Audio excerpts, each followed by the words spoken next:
आखिर कौन है बुआ? हमारे बाप के पास जो दौलत है, हमारे दादा की दी हुई उस दौलत में से अपने हिस्से को माफ करने वाली हस्ती का नाम है बुआ। इसी रिश्ते को इतनी बदनामी क्यों? बुआ ऐसी, बुआ वैसी। मैं ही नहीं कहता कि सारी बुआएं अच्छी होती हैं, बहुत सारी बुआएं ऐसी होती हैं जिनकी होने की वजह से, जिनकी वजह से घरों में कलेश होते हैं। तो क्या सारे रिश्ते परफेक्ट होते हैं? कुछ माएँ भी तो ऐसी होती हैं ना जो अपनी औलाद को मार देती हैं, न्यूज़ में पढ़ते हो गया आप।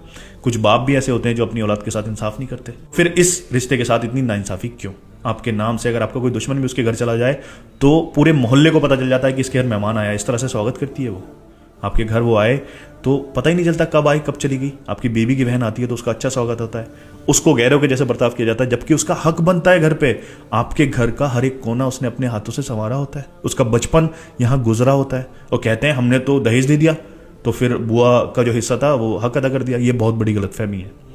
उसकी शादी में अगर खर्च होता है तो आपकी शादी में भी तो खर्च हुआ है ना, तो फिर आपने उसका हिस्सा कैसे दे दिया?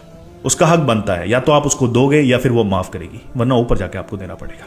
एक भाई की कामयाबी बहन के पूरे गांव को पता होती है क्योंकि वो दिल से खुश होती है। एक बहन की दुआ भाई के लिए कभी रद्द नहीं होती। माँ अगर चाहे तो इस रिश्ते की इज्जत करा सकती है क्योंकि वो खुद भी एक बुआ है, उसकी बेटियां भी कभी ना कभी बुआ बनेंगी।